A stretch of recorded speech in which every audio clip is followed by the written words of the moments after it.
Merci, je ne serai pas prolixe.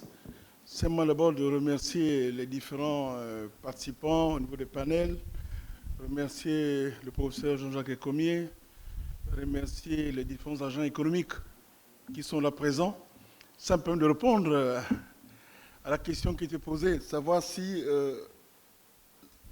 la confiance, ça concernait l'État et les opérateurs économiques seulement. Non. Et le professeur Jean Ecomier l'a si bien dit. C'est l'État et les agents économiques. Là-dedans, nous avons les opérateurs économiques, nous avons les ménages, bien sûr. Avec le bailleur de fonds, nous avons déjà eu à faire des efforts de restauration de la confiance. Vous comprenez bien que si on a un programme appuyé par le Fonds monétaire, la Banque mondiale, la BAD, l'AFD, et ainsi de suite, c'est qu'il y a eu un effort qui est fait là à ce niveau pour accompagner le gouvernement dans le cadre de cette recherche de redynamiser l'économie sur la base d'une confiance retrouvée. Je pense que les différents panels ont été riches, les différentes interventions ont permis de revenir sur un élément essentiel. Cette confiance, comment la restaurer? Le professeur a dit qu'il fallait que nous puissions respecter les engagements réciproques. L'État doit respecter ses engagements comme les opérateurs économiques aussi. Parce que la rupture des engagements du côté des opérateurs économiques, ça a été aussi en partie le point de dépenses fiscales qui ont été accordées. Il n'y a pas eu de respect par rapport aux engagements.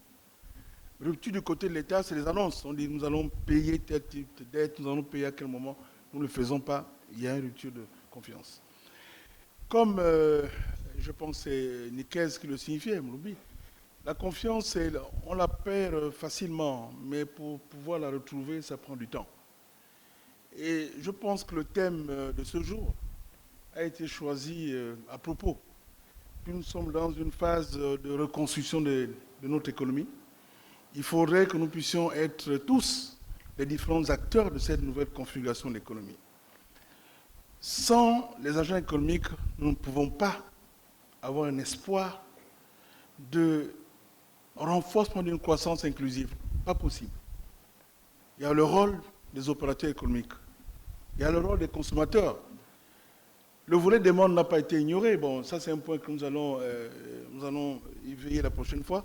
C'est vrai, vous avez raison, et comme Fidèle aussi. Il n'y a pas cette présence, les aspects d'offres ont été abordés, mais le problème des consommateurs, je ne sais pas. Bon, nous regardons cela, mais il me semble qu'ils ont été invités et peut-être il faudrait absolument pour la prochaine fois prévoir aussi des interventions au niveau des panels. Mais il n'y a pas du tout une volonté d'exclusion de la part du gouvernement.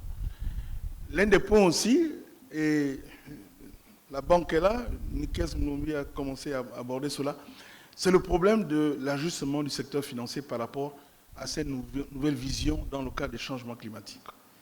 Il est clair qu'aujourd'hui, nous avons besoin d'un secteur bancaire aussi qui intègre des aspects de durabilité, des aspects, les aspects de coloration verte, bien sûr, dans ce secteur financier bancaire.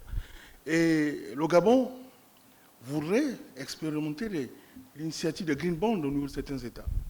Parce qu'il est clair que nous pouvons capter une partie des ressources, adapter avec des coûts supportables pour les États et comme pour les acteurs. Ce sont des aspects que nous devons regarder, revoir la réglementation, discuter ensemble, parce que le secteur financier est un maillon essentiel aussi de cette restauration de la confiance.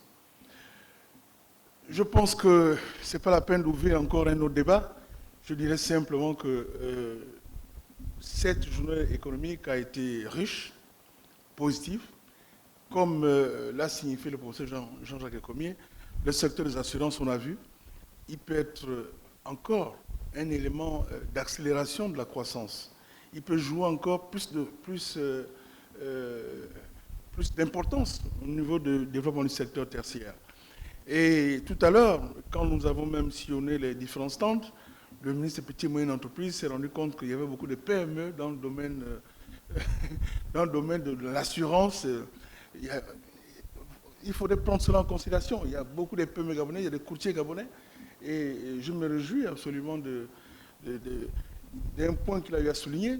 80% des 109, quand même, ce niveau est passé par, bien sûr, les courtiers.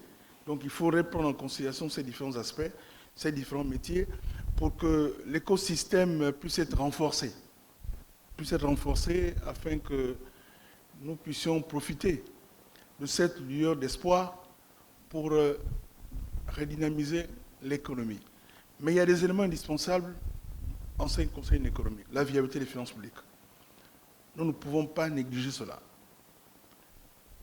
C'est un élément fondamental. Parce que la crédibilité aussi, en ce qui concerne l'État, elle est liée à cela. La viabilité des finances publiques. Il faudrait que nous puissions la renforcer. Donc ce qui est fait par le gouvernement doit être encore accéléré pour que nous puissions assurer de façon durable la stabilité macroéconomique.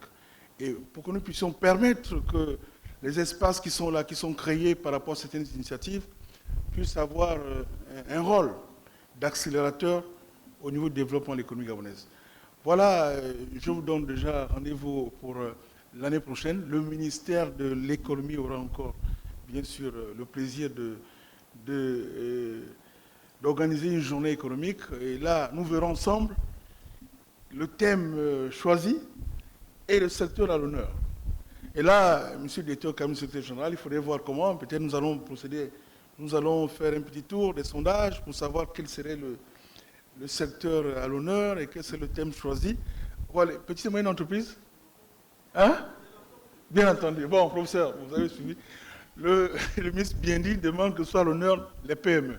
Bon, nous allons analyser cela, mais nous retenons déjà, du moins, ce désir du ministre Biendi, et qui est d'ailleurs apprécié par tout l'arsenal de petites et moyennes entreprises gabonaises et autres derrière. Donc, je pense que sur ce point précis, vous avez l'approbation, même si Nikez Moulungi lui pense qu'il faudrait plutôt qu'on parle des changements climatiques, comment l'économie s'adapte par rapport à cela. Bon, je pense qu'on a l'occasion de discuter de cela. Je vous remercie.